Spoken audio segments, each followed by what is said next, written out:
लड़के ने धीरे से मिट्टी हटाई और उसे कचरे के ढेर में एक पुराना रोबोट मिला। जैसे जैसे लड़का मेहनत करता रहा, रोबोट भी आखिरकार पूरी तरह से सामने आ गया। लड़का खुशी खुशी रोबोट को घर ले आया। घर पहुंचने के बाद उसने तुरंत रोबोट को बिजली से जोड़ दिया। ये सोचने की बात है कि रोबोट इतने सालों तक जमीन के नीचे दबा रहा, कई सालों के बाद भी वह चलने में सक्षम था। ये देखकर पिता के रूप में वुल्फ अंकल भी हैरान रह गए। फिर लड़के ने रोबोट को साफ करने की तैयारी की। तभी उसने रोबोट के सीने पर एक नाम पट्टिका देखी। लगता है एडम इस रोबोट का नाम है। इसके बाद लड़का फिर से अपने पिता के पास गया। उसने वुल्फ अंकल से एडम को प्रतियोगिता में ले जाने की विनती की, लेकिन वुल्फ अंकल ने सहमति नहीं दी। असल में यह सिर्फ एक सहायक रोबोट है। इसका काम दूसरों की हरकतों की नकल करना है। भले ही यह प्रतियोगिता में भाग ले, इसे सिर्फ मार ही खानी पड़ेगी। लेकिन लड़का हार मानने को तैयार नहीं था। रात को वह अकेले एडम को लेकर प्रशिक्षण शुरू कर दिया। एडम के पास एक अनोखी मिररिंग क्षमता थी। वह लड़के की सभी हरकतों की नकल कर सकता था। एडम के साथ संपर्क में लड़के को हमेशा लगता था कि एडम एक साधारण रोबोट नहीं है। उसकी गहरी नीली आंखों में जैसे कि अपनी खुद की बुद्धिमत्ता थी। अगले दिन सुबह सुबह वुल्फ अंकल को शोर से जगाया गया। वह बाहर गए और देखा कि लड़का एडम को मुक्केबाजी सिखा रहा था। बेटे की इस दृढ़ता को देखकर वुल्फ अंकल ने निर्णय लिया कि एडम को वास्तविक मुकाबले में ले जाएं, ताकि बेटे की यह जिद खत्म हो सके। जब वे मुकाबले के मैदान में पहुंचे, वुल्फ अंकल खुद एडम को नियंत्रित करना चाहते थे, लेकिन इस समय लड़का अभी भी नाराज था। वह खुद इससे करना चाहता था। मुकाबला शुरू होते ही विरोधी का रोबोट तुरंत आगे बढ़ा। उसने पहले एडम के पैर को दबाया और फिर तुरंत एडम पर हमला कर दिया। लड़के के लिए यह पहली बार था जब वह एडम को मुकाबले में नियंत्रित कर रहा था। उसकी प्रतिक्रिया और अनुभव स्पष्ट रूप से अपर्याप्त थे। जल्दी ही एडम को सिर्फ मार ही खानी पड़ी। सौभाग्य से एडम मूल रूप से एक सहायक रोबोट था। उसकी मोटी कवच ने सभी हमलों को सह लिया। जब एडम लगभग हार मानने वाला था, तभी पहले राउंड का समय समाप्त हो गया। लड़के ने इस तरह से टिके रहने में कामयाबी हासिल की। मुकाबला जल्दी ही दूसरे राउंड में पहुंच गया। इस समय वुल्फ अंकल ने भी बगल से मार्गदर्शन करना शुरू किया। इससे एडम ने सामने वाले के हमले को पूरी तरह से टाल दिया और तुरंत बाद लड़के ने एडम को एक अपरकट मारने के लिए नियंत्रित किया। इसने सामने वाले रोबोट को वहीं पर सिस्टम को झटका दे दिया।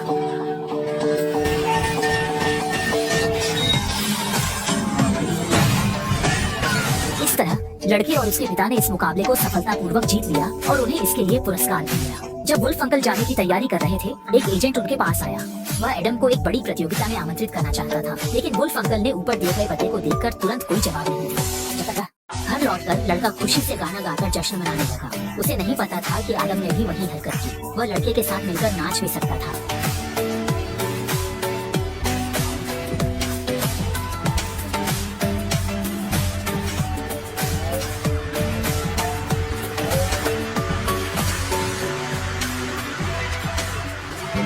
और यह सब वुल्फ अंकल ने अपनी आंखों से देखा। आदम की प्रतिबिंब क्षमता सबसे शक्तिशाली थी जो उन्होंने देखी थी। अगर उसके युद्ध प्रणाली को उन्नत किया जाए तो आदम के पास पेशेवर मुकाबलों में भाग लेने की क्षमता होगी। इसके बाद वुल्फ अंकल ने आदम को मुक्केबाजी सिखाना शुरू किया। वह अपनी वर्षों की लड़ाई का अनुभव आदम में स्थानांतरित करना चाहते थे और आदम ने भी उम्मीदों पर खरा उतरा। वुल्फ अंकल की हर छोटी से छोटी हरकत को वह साफ साफ पकड़ सकता था।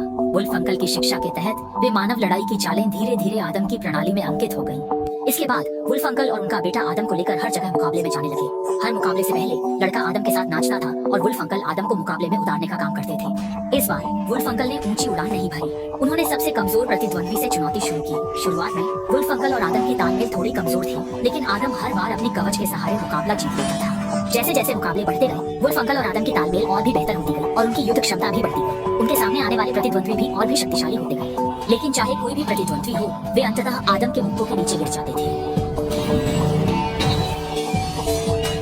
जैसे जैसे आदम की प्रसिद्धि बढ़ती गई, अंततः विश्व पेशेवर मुक्केबाजी प्रतियोगिता ने भी उन्हें आमंत्रित किया। अगर आदम अगला मुकाबला जीत लेता है तो वह इतिहास के सबसे शक्तिशाली रोबोट, जिसे अपराजय मिथक ज्यूस कहा जाता है, को चुनौती दे सकता है।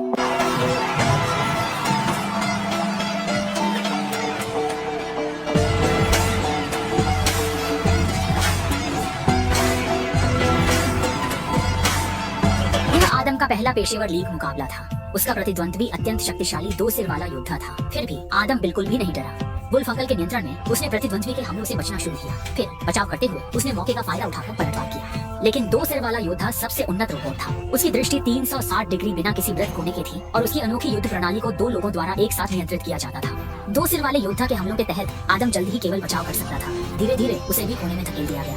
देखते ही देखते आदम लगातार मार खा रहा था। लड़के ने जल्दी से अपने पिता को कुछ उपाय पूछने के लिए कहा। अब उन्हें बस इतना करना था कि वे पर्याप्त करीब रहे ताकि 2 सिर वाला योद्धा आदम को मार न सके। यह चाल सच में काम कर गई। आदम के लगातार हमलों के तहत 2 सिर वाला रोबोट बिल्कुल भी पलटवार नहीं कर सका। अंततः वुल्फ अंकल के नियंत्रण में आदम ने एक दाहिने हुक के साथ सीधे मुकाबला समाप्त कर दिया। सभी लोग उत्साहित हो गए। किसी ने नहीं सोचा था कि यह पुराना रोबोट वास्तव में जीत सकता है। लेकिन अगले फाइनल में आदम को उस सबसे शक्तिशाली रोबोट का सामना करना होगा जिसे बिना किसी मिथक के कहा जाता है। आदम को देखकर ही पता चल जाता है कि उनके बीच कितना बड़ा अंतर है।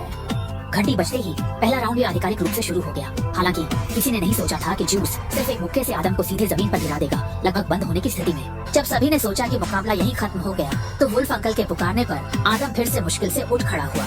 लेकिन अभी वह ठीक से खड़ा भी नहीं हो पाया था कि ज्यूस ने फिर से हमला शुरू कर दिया। आदम फिर से जमीन पर गिर गया। रेफरी दौड़कर आया और गिनती शुरू कर दी। नानहाई भी जोर से चिल्ला रहा था कि आदम उठ खड़ा हो, और ऐसा लग रहा था कि आदम ने नानहाई की आवाज सुन ली। वह फिर से उठ खड़ा हुआ। मुकाबला जारी रहा, लेकिन अब आदम केवल मार खा रहा था। वह जल्दी ही चारों तरफ से गिर गया। ज्यूस के लोहे के मुक्के लगातार उस पर प्रहार कर रहे थे। इस समय आदम केवल अपनी पूरी ताकत से बचाव कर सकता था। ज्यूस की ताकत किसी को भी आश्चर्य नहीं हुआ, लेकिन किसी ने नहीं सोचा था कि आदम इतनी देर तक टिक सकता है। और इसी समय आदम ने एक और हुक मारा और आखिरकार प्रतिद्वंदी को चोट पहुंचाई। इसके बाद वुल्फ अंकल के नियंत्रण में आदम ने भी पलटवार शुरू कर दिया।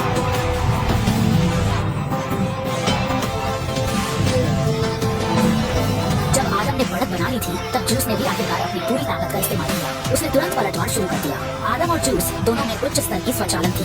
वह न केवल लड़ाई के दौरान खुद को विकसित कर सकता था, बल्कि उसकी अनोखी ऑपरेटिंग सिस्टम जानवरों की पहचान कर सकती थी और फिर प्रतिद्वंदी के अनुसार शुद्ध रक्त रिपोर्ट लागू कर सकती थी। जब ज्यूस मुकाबला एक ही बार में समाप्त करने की तैयारी कर रहा था, तब पहले राउंड का समय समाप्त हो गया। अच्छा हुआ, आदम के पास अभी भी मौका था। धुआं छोड़ते हुए आदम को देखकर वुल्फ अंकल तुरंत उसकी मरम्मत के लिए दौड़ पड़े। सौभाग्य से आदम में कोई बड़ी समस्या नहीं थी। जल्दी ही दूसरा राउंड शुरू हुआ। इस बार ज्यूस ने आदम को कोई मौका नहीं दिया। उसने मैदान में आते ही अपनी पूरी ताकत लगा दी। आदम बार बार गिरता और उठता रहा, लेकिन वह हर बार फिर से खड़ा हो जाता। मजबूत कवच ने उसे अद्वितीय बना दिया। और वुल्वरिन के नियंत्रण में कभी कभी एडम भी पलटवार करता है। वह अपने गुस्से को निकालने के लिए मुक्के का इस्तेमाल करता है। दोनों पक्ष इस तरह से लड़ते रहे और जल्द ही चौथे राउंड में पहुंच गए। लेकिन तभी एक समस्या उत्पन्न हुई। लगातार उच्च तीव्रता की लड़ाई के दौरान एडम की भाषा नियंत्रण प्रणाली विफल हो गई। अब वुल्वरिन एडम की गतिविधियों को नियंत्रित नहीं कर सकता। सौभाग्य से ज्यूस के दबाव में एडम अंततः समय समाप्त होने तक टिक गया। इसके बाद वुल्वरिन और लड़का तुरंत रिंग में कूद गए। जब यह सुनिश्चित हो गया कि नियंत्रण प्रणाली काम नहीं कर रही है, लड़के ने जल्दी से एक उपाय सोचा। एडम के पास एक अनोखी मिररिंग प्रणाली है। वह वुल्वरिन को रिंग के बाहर मुक्के मारने देता है और रिंग में एडम वही हरकतें दिखाता है। वुल्वरिन को डर था कि वह फिर से चीजों को गड़बड़ कर देगा, लेकिन बेटे की स्वीकृति भरी नजर ने उसे पर्याप्त आत्मविश्वास दिया। इस तरह वुल्वरिन रिंग के बाहर मुक्के मारता है और एडम रिंग में उसकी हरकतों की नकल करता है। जब उन्होंने देखा कि प्रतिद्वंदी उनका मजाक उड़ा रहा है, तब ज्यूस की टीम गुस्से में आ गई। वे इस मैच को जल्द से जल्द खत्म करना चाहते थे। ज्यूस ने पूरी ताकत से एडम पर हमला किया। इस समय वुल्वरिन केवल पूरी ताकत से बचाव कर सकता था। हालांकि ज्यूस की लगातार उच्च तीव्रता के हमलों के बीच उसने अपनी ऊर्जा को नजरअंदाज कर दिया। ज्यूस के हमले की गति धीरे धीरे कम होने लगी।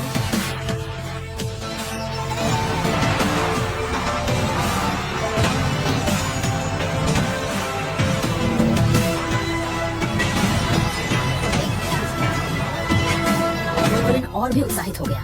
उसे ऐसा लगा जैसे वह फिर से जवान हो गया हो। उन दिनों वह इसी रिंग में असली लड़ाई करता था। वुल्वरिन के नियंत्रण में अंत में एडम ने एक जोरदार अपरकट मारा और इस बार ज्यूस फिर से नहीं उठ सका। मौके पर मौजूद लोग पूरी तरह से उत्साहित हो गए।